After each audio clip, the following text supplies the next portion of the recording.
YTN 사이언스에서 인공지능 소방관 해서 이렇게 하신 거. 네, 그래서 그 연로 시스템이라고 해고 위치 파악할 때 제 방식의 좌표 방식, 그 공간을 수만 분의 1이나 수십만 분의 1이나 정확히 쪼개서 1cm 단위로 0.5cm도 가능하고요. 또 적층으로 가로 세로로 표현하고 숫자로 표시합니다.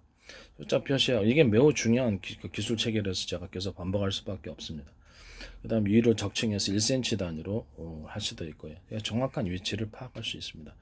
연로 시스템의 제 방식의 이 좌표 방식을 통해서 위치 파악을 하셨다면 반드시 이것은 제 기술을 침범한 것이라고 좀 말씀을 드리고 싶습니다. 제 기술 도용이라고. 그 다음에 이 부분을 사물을 판별을 할 때, 어떤 촛불이다, 또 무엇이다 이렇게 물건을 파악하는 방법에 있어서 제가 도로 시스템에 있어서 또는 그 창고에 있어서 사물을 표현할 때 자율주행 차량이 이제 사람, 또 보행 사람, 보도블록, 가로수, 그다음에 신호등 이런 식으로 각각 또 건물 이렇게 그러면 공장 안에는 그렇죠. 각장 다양한 상황이 되겠죠. 공장 안에는 어떤 물건에 대해서 그것을 판별해서 그것을 숫자로 표시해서 대응 방법을 알고리즘으로 개발하는 겁니다. 사람을 도로에서 일하면 사람을 만나면 이렇게 어느 속도를 줄이고 몇 번 잡혀서 멈춘다 이런 명령어가 들어가게 되겠죠. 그다음에 공장 안에서라 그러면 신호등이다 그러면 빨간색을 몇 번으로 표현하고 그럴 때는 멈춤. 그다음에 황색을 몇 번으로 표현하고 또는 초록색일 때 몇 번으로 표현하고 해서 그래서 좌표 이동, 해석에서 출발 이런 식으로 이렇게 해가지고 학습을 해주는 알고리즘이 되겠습니다. 이 모든 사물을 사람도 어린아이냐 할머니냐 남자냐 여자 이것을 구분할 숫자로 다 표시해 놓습니다. 이런 방식을 통해서 대응 방법을 그 명령어를 통해서 대응 방법을 써놓습니다. 이동 경로라든지 이 방식을 사용해 갖고 똑같이 하셨으면 제 기술 구조를 침범 그것도 다 사람도 숫자로 표현하고 그다음에 신호등도 숫자로 표현하고 빨간불도 그다음에 황색불 또는 그 초록불 이런 것도 가로수 전부 다 숫자로 표현해서 대응 방법을 일목요연하게 정리해서 대응할 수 있게 하는 기술을 사용하셨다면 제 기술 구조를 침범하신 것입니다. 저는 이분들이 어떻게 하셨는지는 모르겠지만 제 기술을 침범하는 사례가 YTN 사이언스를 통해서 엄청 많이 일어나고 있기 때문에 이 부분은 제가 개발한 것이라는 것을 다시 한번 말씀을 드립니다. 네. 그 다음에 카메라 센서로 카메라를 촬영을 했을 때 그 위치가 카메라 자체에서 시각적인 정보에 있어서 로봇에도 이제 사용될 수 있고요. 자율주행 차량에서도 그렇고 콘텍스트 렌즈 이용해 봤을 때도 가로 세로 좌표 방식이 컴퓨터에서 나타나갖고 정확히 그 위치를 볼 수 있게끔 만들어 놓은 위치를 숫자로 표시하는 이 방법들에 대해서 만약에 그래서 정확히 위치 파악이 가능하도록 이런 기술 구조를 사용하셨다면 제 기술 구조에 해당한다는 것을 말씀을 드립니다. 드론에서도 또 비행체에서도 또 자동차에서도 사용할 수 있고 로봇 같은 데서도 사용할 수 있고요.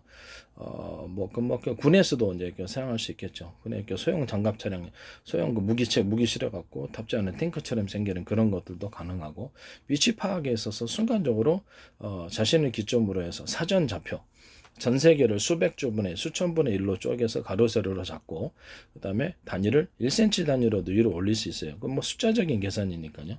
0.5cm도 가능합니다. 0.1cm도 가능하고 위치 편하신 대로 좌표를 정하셔서 숫자로 다 표시해 놓습니다. 사전 좌표 방식과 자신을 기점으로 해서 견파를 쌓아가지고 거리가 어느 정도 있다라는 것을 파악하고 또 이 견파를 여러 군데 쌓아가지고 움직이는 대상물이라면 그 움직이는 방향 각도를 계산하고 향후 몇 분에 이게 도착한다라는 이런 것까지도 속도 계산까지도 나옵니다. 이런 식으로 해가지고 이렇게 하시는 모든 기술 구조에 대해서 제 기술을 침해하시는 분이시라는 것을 다시 한번 말씀을 드립니다. 여기는 기술 체계를 설명을 안 하셨어요. 설명 안 하시면 제가 어떻게 할까요? 제 기술이니까 그렇습니다. 그래서 다시 한번 말씀을 드리지만 어떤 기술 도둑질도 하지 마시라고 다시 한번 말씀을 드립니다. 그리고 수압을 내뿜을 때 제 기술 구조에 모터가 들어간다면 서로 모터의 수용 구조를 수압에 있어서 가까운데 먼데 이렇게 하려고 그러면 그렇죠. 수압 조절이 필요하단 말이에요. 그때 이제 전기 용량이 틀리게 들어갈 텐데 제 방식인 제가 인류 최초로 개발한 그 병렬 방식 전기선의 구조 수용 구조를 갖다가 두꺼운 하나의 구리선으로 수용 구조를 갖든지 수많은 많은 전기를 이제 전기 자동차다 그러면 얘기를 하면 그 변속기를 없애버리고 전기 양을 통제해서 연료 일종의 연료 양을 통제를 한다는 거죠. 전기 양을 통제해가지고 속도를 조절하는 제 방식을 인류 최초로 개발했단 말이에요. 그 방식을 갖다가 사용하셨으면 제 기술 구조에 해당한다는 것을 말씀을 드립니다. 전선의 굵기를 틀리게 해서 거리를 물을 수압을 쏠 때 거리를 조절할 수 있습니다. 이 방식을 하자면 그 모터 회전 속도가 이제 틀려지는 거게 되겠죠. 양수기 같은 거 어떻게 들어갔겠죠. 그러니까 이런 기술 구조를 사용하셨으면 제 기술 구조에 해당합니다. 또는 제 방식이 로맥스 4.0이다 그러면 전선에 똑같은 굵기라면 숫자를 늘려가지고 모터 직전에 이런 수용 구조, 그러니까 전기선을 갖다가 많이 숫자를 늘려갖고 세게 전압을 세게 이제 전류량을 파워를 세게 하기 위해서 전류가 이제 많이 필요할 때도 수용 구조는 독특한 수용 구조를 만들어 놓은 것, 그것도 전 세계적으로 최초로 개발했기 때문에 이걸 쓰셨으면 제 기술 구조에 해당합니다. 모터에도 서로 굵기가 틀린 구리선을 감아놓거나 그 구리선에다가 대남 매듭구조처럼 동그랗거나 네모나거나 인적으로 두터운 부분을 만드셨으면 전력을 증폭시키는 콘덴서 기술이 그렇죠. 콘덴서라든지 배터리가 들어간 전봇대가 들어가는 건 마찬가지. 전력을 증폭시키는 장치이기 때문에 그것도 제 기술 구조에 해당합니다. 서로 굵기가 틀린, 두께가 틀린 연구 자석을 감아 놓으셨다. 그것도 제 기술 구조에 해당한다는 것을 말씀을 드립니다. 프로펠러가 하나의 프로펠러가 아니라 하나의 프로펠러에 여러 개의 프로펠러가 사이즈가 틀린 것이 들어갔다. 여러 개 하나의 회전식 여러 개의 프로펠러가 들어간 이런 기술 구조를 사용하셨으면 제 기술을 침범하시는 것이라는 것을 다시 한번 말씀을 드립니다. 어떻게 내가 이 회사를 알지도 못하는데 기술을 이렇게 내 기술이니까 그렇습니다. 네. 제가 인류 최초로 개발한 이게 병렬 구조에 대해서 현재 모든 과학은 병렬 구조에 대해서 똑같은 방식으로 설명을 하고 있습니다. 좀 이따 잘 설명하겠습니다. 하나 현재 있는 리튬이온 배터리를 8개로 처리해서 8개 정도로 처리해서 격벽 처리를 하고 하나하나 이렇게 각각 격벽 안에 둡니다. 그래서 하나가 이상이 생기면 발열을 감지하는 온도 센서를 통해서 비상 경고등을 하고 거기를 문제가 생기면 차단을 시켜서 산소까지 차단시켜 단락을 시켜버립니다. 화재가 나지 않도록. 전기 충전은 집에 있는 콘센트 아시죠? 그 방식으로 해서 전원 공급기가 어떤 슈퍼카페시다가 됐든 제 방식의 금속 배터리가 어떤 방식이 됐든 콘센트 방식으로 해서 8개 동시에 충전하는 구조를 갖습니다. 그러면 그 배터리 작은 배터리도 다시 4분의 1로 쪼개서 똑같이 그 안에 전기선 4개가 들어가서 충전합니다. 그럼 되게 빨라지겠죠. 그러면 그 안에 있는 더 작은 구조라도 또 4분의 1로 쪼개 그래서 또 전원선을 넣어서 빨리 충전한 이 방식을 사용하시면 이건 반도체에도 쓸 수 있고 전 세계 모든 전원 공급에 있어서 전기차뿐만 아니라 이 방식을 사용하시면 제 기술에 해당합니다.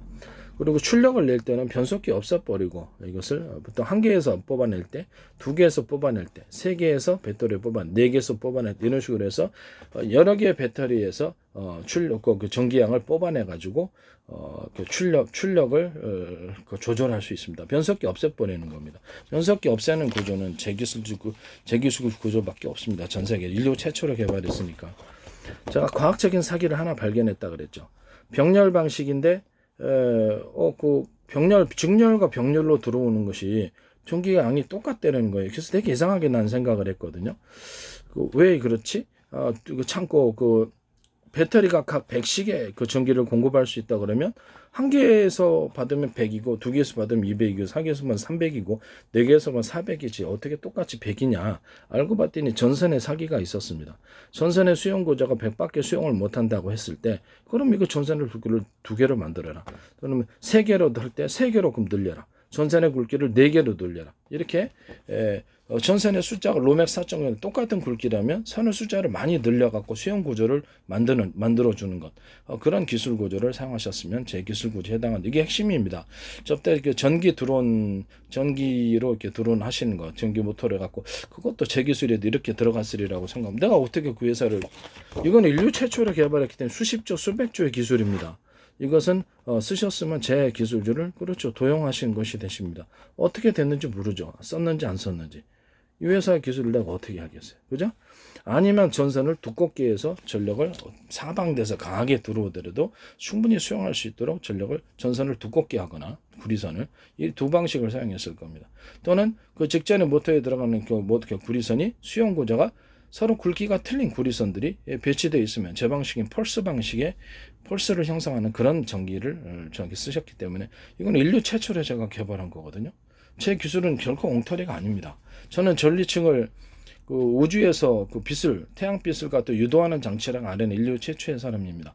그것을 파동 에너지, 일종의 전기가 파동 에너지 형태를 띠고 있다라고 이렇게 말씀을 드렸죠. 이것은 그 구름의 어떤 그 무선 전송을 통해서 그 구름에 전기가 충전되는 것이며 그것을 그 구름이 습도가 그 엄청난 습도를 많이 포함하고 있고 대기 중에도 습도가 많이 포함되어 있을 때 이런 번개 현상이 일어난다고 얘기를 했고요. 거기 이제 무선 전송을 통해서 전기가 그쪽으로 전송이 되는 것이며 그것이 구름이 보유할 수 있는 것보다 더 많은 전기가 보유되어서 그것이 밖으로 넘치는 게 그게 번개 현상이라고 일종의 누전 현상이라고 얘기를 했고요. 실험실에서 뭐 이렇게 하나의 견딜 수 있는 금속 막대에다가 여러 군데에서 전력을 갖다가 한꺼번에 공급했을 때 그 범위 밖으로 이제 전기가 튀어나가는 누전 현상이 일어나게 됩니다. 그때 주변에 피레층 같은 걸 두면 무선 전송을 할 수 있다고 인공 번개 기술을 얘기를 했죠. 그것을 안테나 형태로 그 금속 막대를 바꾸고 또는 그 피레침을 안테나 형태로 바꾸면 펄스 방식의 전기가 전송된다고 제가 말씀을 드렸어요. 이 기술 구조를 어디다 쓰셔도 제 기술 구조에 해당한다는 기술 구조 도둑질하지 마시라고 제가 말씀. 은펜바의 것도 전 세계 최초로 제가 풀어냈습니다. 그리고 어떤 리튬이온 배터리에서 스파크 현상이 일어나는 그 기술 구조에도 그 각 금속 간에 서로 그 전기가 전도하는 전도차가 있어서 서로 틀리기 때문에 스파크가 일어난다고 제가 그 기술 구조를 전 세계 최초로 제가 표현을 했죠. 제 기술은 결코 엉터리가 아닙니다. 네. 이 회사가 이렇게 설명을 안 하셨어도 어떻게 아느냐라는 거죠. 그것은 제가 만들었기 때문에 제 기술을 들어가는 것에 대해서 알고 있기 때문입니다. 안 들어갔기를 바랍니다. 안 들어가면 제 기술이 다 똑같이 거기 들어갔다는 것 자체가 웃기는 거 아니겠습니까? 네. 인공지능 설왕관, 화재 감지, 식별, 진화가동 이거를 이제 그 예전에 개발했던 것을 업그레이드 하신 것으로 보입니다. 이게 한국 그 기계연구원, 기계시스템안전연구본부 여기에서 정정훈 이분이 이제 개발하신 건데 제 기술 구조가 안 들어갔기를 바랍니다.